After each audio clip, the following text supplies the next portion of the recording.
There's been a lot of debate about, who's the greatest of all time. Obviously, a lot of people, they just overlook what Kobe has done. And, obviously LeBron is great in his own right. Do you consider MJ the GOAT? Of course. Absolutely. Of course. Why is Michael Jordan the GOAT? 6 championships, 6 finals MVPs, 5 regular season MVPs, never lost in the finals, 10 scoring titles, the flu game, the shot, the shrug. So much is made about, it's just not a comparison. To compare what we do now, what's going on now, to what's happened in the 80s and the 90s. I give you one last chance to stop being so blasphemous, Scottie Pippen. Michael Jordan or LeBron James, better, who are you going with? Well, I'm gonna go with Michael Jordan. Michael Jordan didn't just dominate basketball, he became a global icon that transcended the sport. But in 2026, with LeBron still playing and new stars emerging, people debate the GOAT. So today, we're breaking down exactly why Michael Jordan is still the greatest of all time. And it's not even close. Let's get into it. What's up? This is Basketball RX. The GOAT debate never ends. LeBron fans say it's LeBron. Gonna go for 4, but a lot of things went on. But as far as LeBron and Michael, if Michael played in this era, he'll average 50. Basketball player. But when you want to say who's the greatest ever, it's still Michael Jordan. Now, Kobe fans say it's Kobe. Young fans say it's maybe Giannis or Jokic one day. But if you actually look at the facts, the winning, the dominance, the competition, the impact, there's only one answer: Michael Jordan. So today, we're explaining why. We're breaking down the championships, the stats, the moments, and the legacy. By the end of this video, you'll understand why MJ is the undisputed GOAT. Don't forget to hit like and subscribe. Let's jump in. Let's start with the most important thing: winning. Michael Jordan won 6 NBA championships in 6 finals appearances. That's a perfect 6-0 record. He never lost in the finals. Never. Not once. And here's the kicker: he won finals MVPs in all 6 championships. Every single one. That means Mike was the best player on the court in every finals series he played. No teammate carried him. No teammate won finals MVP over him. It was always Jordan. Compare that to LeBron. LeBron is 4-6 in the finals. He's lost 6 times. He's been to more finals, which is impressive, but he's also lost more. And in 2011, when his team was favored against Dallas, LeBron averaged 17.8 points and disappeared in the fourth quarters. Mike never had a series like that. Kobe won 5 championships, but Shaq won finals MVP in 3 of them. Kobe was the second best player on those Lakers teams. Mike was never the second best player on his team. Bill Russell won 11 championships, but there were only 8 to 10 teams in the league back then. The competition wasn't even close to what Mike faced. Mike's Bulls went to the finals 6 times in 8 years, 1991 to 1993, 1996 to 1998. They won all 6. That's not luck, that's dominance. And here's what people forget: Mike retired twice during his prime. He left for baseball in 1993. He came back, won 3 straight. He retired again in 1998. If he doesn't retire those 2 times, how many more championships does he win? 7? 8? 9? The winning argument alone makes Mike the GOAT, but there's so much more. Michael Jordan didn't just win, he dominated in a way nobody else has. 10 scoring titles. MJ won 10 scoring titles. That's the most in NBA history. For context, LeBron has 1, Kobe has 2, Durant has 4, Jordan has 10. He led the league in scoring for an entire decade. 5 MVPs. MJ won 5 regular season MVP awards. Only Kareem, 6, and Bill Russell, 5, have more or the same.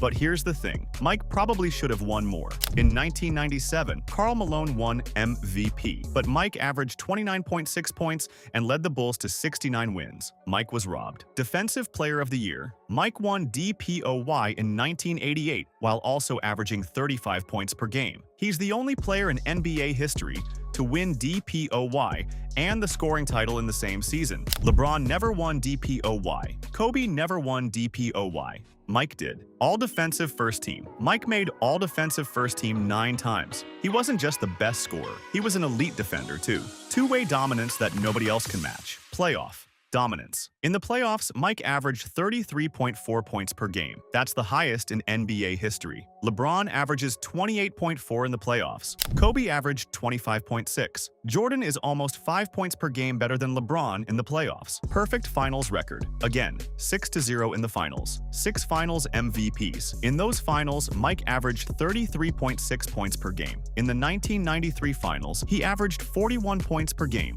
41. Jordan's dominance wasn't just winning, it was how he won. He destroyed opponents. He made all-stars look helpless. He took over games in ways that felt inevitable. What separates Michael Jordan from everyone else isn't just talent. It's the killer instinct, the will to win, the refusal to accept anything less than perfection. The flu game, 1997 Finals, Game 5. Mike had food poisoning or the flu the night before. He could barely stand. Most players would have sat out. Mike scored 38 points, grabbed 7 rebounds, and hit the game-winning 3. After the game, he collapsed into Scottie Pippen's arms. That's not just toughness, that's insanity. The last shot, 1998 Finals, Game 6. With the game tied and seconds left, Mike stripped Karl Malone, dribbled up court, hit a jumper over Byron Russell, and won his 6th championship. Then he retired. That's how you go out. The Shrug, 1992 Finals, Game 1. Mike hit 6 three-pointers in the first half against Portland and just shrugged, like, I don't know how I'm doing this. He finished with 39 points. That's swagger. The 63-point game, 1986 playoffs. As a rookie, young Mike scored 63 points against the Celtics in the playoffs, the most points ever in a playoff game at the time. The Celtics had Bird, McHale,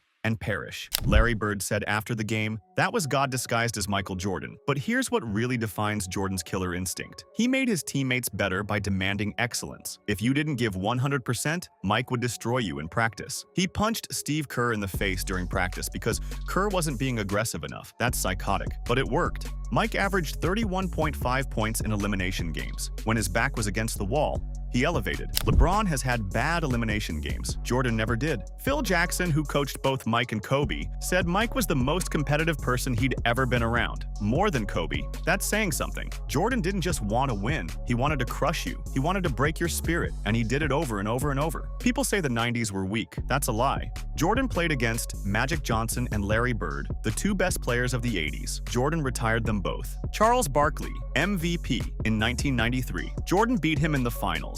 Karl Malone and John Stockton, all-time great duo. Jordan beat them twice in the finals. Clyde Drexler, all-star guard. Jordan destroyed him in the 1992 finals. Patrick Ewing, Hall of Fame center. Jordan owned the Knicks. Reggie Miller, one of the best shooters ever. Jordan locked him down. Hakeem Olajuwon, back-to-back champion. One of the greatest centers ever. Jordan faced him in his era. Shaquille O'Neal, rising superstar in the mid-90s. Jordan faced him. Penny Hardaway, Gary Payton, Sean Kemp, Alonzo Mourning, all elite players, all faced Jordan. The 90s were stacked with Hall of Famers. The East was brutal. The Knicks, Heat, and Pacers were defensive powerhouses. The West had the Lakers, Rockets, Suns, and Jazz. Jordan beat them all. Compare that to LeBron's finals opponents. The 2007 Spurs, sure, but the 2018 Warriors, LeBron swept a weak East to get there and got destroyed. The 2015 Warriors, injuries to Kyrie and Love. LeBron has faced great teams, but he's also benefited from weaker competition in the East for most of his career. Jordan's competition was elite, and he still went 6-0. MJ didn't just dominate basketball. He became the most famous athlete on the planet, and it's not even close. Global icon, MJ made basketball a global sport. Kids in China, Africa, Europe, South America, everyone wanted to be like Mike. He transcended sports in a way nobody else has. Air Jordan brand. MJ's Nike deal revolutionized athlete endorsements. Air Jordans are the most iconic sneakers in history. The brand makes billions of dollars a year. 30 years after he retired, people are still buying Jordans. Space Jam. MJ starred in a movie with Bugs Bunny that made $230 million worldwide. It became a cultural phenomenon. LeBron tried to recreate it with Space Jam 2. It flopped. The NBA's growth. The NBA exploded in popularity in the 90s because of MJ. The league went global. Ratings skyrocketed. Jordan was the reason. Commercials and branding. Just do it. Is it the shoes? MJ's commercials are legendary. He wasn't just an athlete, he was a brand. The influence on players. Every player after Mike tried to be like him. Kobe copied his game. LeBron was inspired by him. Every guard wants to be Jordan. That's influence. Mike retired in 2003. It's 2026, and people are still debating whether anyone is better than him. That's legacy. Let's address the other GOATs. LeBron James. LeBron is amazing. All-time great. Top 2 to 3 player ever. But he's not MJ. LeBron is 4-6 in the finals. MJ is 6-0. LeBron had to team up with Wade and Bosh in Miami to win. MJ built a dynasty in Chicago. LeBron had bad finals. 2011. MJ never did. LeBron is more versatile, a better passer, more durable. But MJ was the better scorer, better defender, better winner. And the killer instinct, it's not close. Kobe Bryant. Kobe modeled his game after Jordan. He copied everything. But Kobe wasn't as dominant. Kobe has 5 rings, but Shaq won 3 of them. Kobe never won DPOY. Kobe's playoff averages are lower. Kobe is an all-time great, but he's not Jordan. Kareem Abdul-Jabbar. 6 rings, 6 MVPs, all-time leading scorer, until LeBron passed him. But Kareem wasn't the cultural force Jordan was, and Kareem had Magic on his team for a lot of those rings. Bill Russell, 11 rings, but the league had 8 to 10 teams. The competition was nothing like Jordan's era. Wilt Chamberlain, crazy stats, but only 2 rings. Jordan has 6. Magic Johnson and Larry Bird, both legends. Both revolutionized the game, but neither won 6 championships. Neither had Jordan's two-way dominance. Jordan is the total package: winning, dominance, competition, killer instinct, cultural impact. Nobody else checks all the boxes like MJ. So why is Michael Jordan the GOAT? 6 championships, 6 finals, MVPs, never lost in the finals. That alone makes him the GOAT. But add in 10 scoring titles, most in history, 5 MVPs, Defensive Player of the Year, 9 times All-Defensive First Team, 33.4 points per game in the playoffs, highest ever, perfect finals record, killer instinct that nobody else has, competition against Hall of Famers in their prime, global cultural impact that changed sports forever. Michael Jordan is the greatest basketball player of all time. Not just because of the stats, not just because of the rings, but because of how he won, who he beat, and the way he made you believe he could never lose. LeBron is incredible, but he's not MJ. Kobe was amazing, but he's not MJ. Nobody is MJ.